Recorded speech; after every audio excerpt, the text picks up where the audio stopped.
तर मित्रांनो, मी घेऊन येत आहे एक कंप्लीट इंग्लिश स्पीकिंगची सीरीज, ज्यामध्ये मी तुम्हाला कुठल्याही ग्रामरवर फोकस न करता डायरेक्टली सेंटेन्सेस मेकिंग कसं करायचं ते शिकवणार आहे. तर तुमचा इंग्लिश बोलण्याचा प्रवास इथेच सुरू होतो. मित्रांनो, या कोर्सचा ओव्हरव्ह्यू असा आहे, की तुम्हाला इंग्लिश बोलायला, वाचायला, लिहायला आणि ऐकायला आवडायला हवं. ओके. त्यानंतर या कोर्सचं ऑब्जेक्टिव्ह हे आहे, की तुमच्यामध्ये कॉन्फिडन्स बिल्ड झाला पाहिजे. जेव्हा तुम्ही इंग्लिशमध्ये कम्युनिकेट कराल, तुमची स्पीकिंगची एबिलिटी वाढली पाहिजे.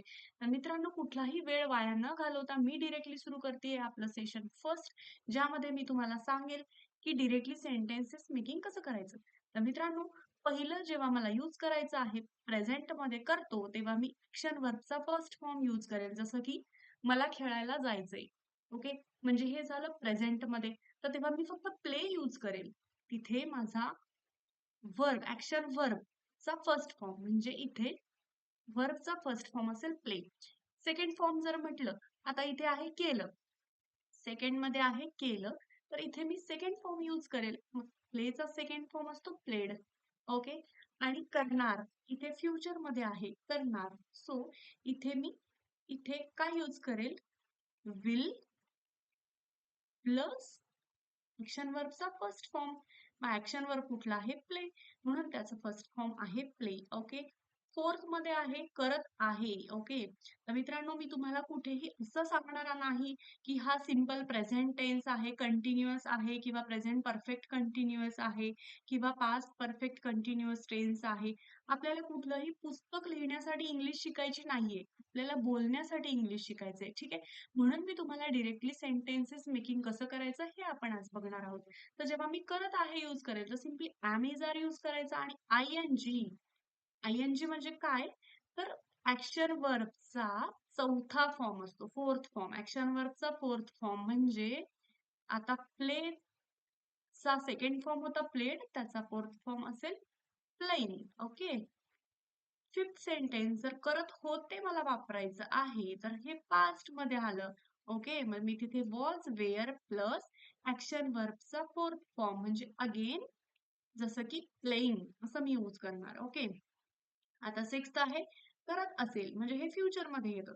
तिथे मी विल बी प्लस आयएनजी म्हणजे ॲक्शन व्हर्बचा फोर्थ फॉर्म जसं की प्लेइंग असं मी यूज करेल. तर मित्रांनो, डिरेक्टली जातोय आपण सेंटेन्सेस वरती. ओके.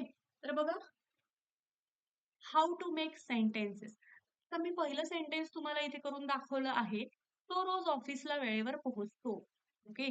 तर ह्याच्यासाठी मी सांगितलं he reaches at office on time daily. जसं की मी इथे तुम्हाला दाखवलंय करतो. ॲक्शन व्हर्बचा फर्स्ट फॉर्म यूज करायचा आहे. ओके. मग इथे सुद्धा पोहोचतो. ऑफिसला वेळेवर पोहोचतो. मग इथे मी ॲक्शन व्हर्बचा फर्स्ट फॉर्म यूज केलाय. ओके. आता सेकंड आहे तो काल ऑफिसला उशिरा पोहोचला. मग ही क्रिया काय झाली? पास्ट मध्ये झाली ना. ठीक आहे. ही क्रिया पास्ट मध्ये झाली आहे. तेव्हा मी इथे सेकंड फॉर्म यूज करेल. ॲक्शन वर्बचा सेकंड फॉर्म म्हणून मी इथे रिच्ड यूज केलंय. ही रिच्ड. त्याचं प्रोनन्सिएशन कसं असेल? He reached at office late. Okay.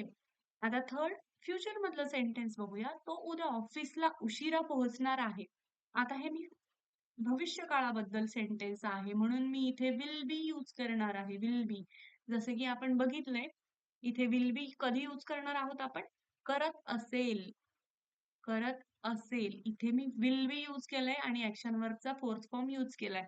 So same like that आपल्याला इथे सुद्धा विल बी यूज करायचं आहे. तो उद्या ऑफिसला उशिरा पोहोचणार आहे.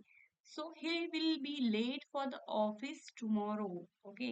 आपण अजून सेंटेन्सेस बघूया. सेम बघा, पहिलं सेंटेन्स आहे तो माझी वाट पाहत आहे. ठीक आहे. तर हे झालं प्रेझेंट मधलं सेंटेन्स. मी त्याला कसं कन्वर्ट करेन? He is waiting for me. Okay. He is waiting for me. आता तेच मला एखादं दुसरं वाक्य घ्यायचं आहे की जे पास्ट मध्ये आहे. सपोज तो गाडी वेगात चालवत होता म्हणजे ही क्रिया घडून गेलीये. ओके. म्हणजे ही पास्ट मध्ये आहे. भूतकाळात ही क्रिया झालीये. मग तेव्हा मला काय यूज करायचंय? वॉज, वेअर प्लस ॲक्शन व्हर्बचा फोर्थ फॉर्म. म्हणून मी इथे वॉज प्लस ड्रायव्हिंग असं घेतलंय. ठीक आहे. मित्रांनो, थर्ड सेंटेन्स बघूया. ती अभ्यास करत असेल. हा फ्युचर मधला सेंटेन्स. ओके. तर त्याला कसं लिहिणार? Will be plus fourth form. इथे विल बी प्लस ऍक्शन वर्बचा फोर्थ फॉर्म, म्हणून मी इथे लिहिलंय she will be studying. Okay. तर मित्रांनो, तुम्ही असेच सेम सेंटेन्सेस घेऊन प्रॅक्टिस करत राहा. नेक्स्ट लेसन आपण लवकरात लवकर बघूया. Thanks for watching. आणि आपलं नवीन सेशन लवकरच मी घेऊन येत आहे. ही एक कंप्लीट सिरीज आहे. तुम्ही माझे प्रत्येक सेशन्स अटेंड करा आणि तुम्हाला व्हिडिओ आवडल्यास नक्की लाईक करा, शेअर करा आणि तुमच्या मित्रांना देखील सांगा हे व्हिडिओ बघायला. Thank you.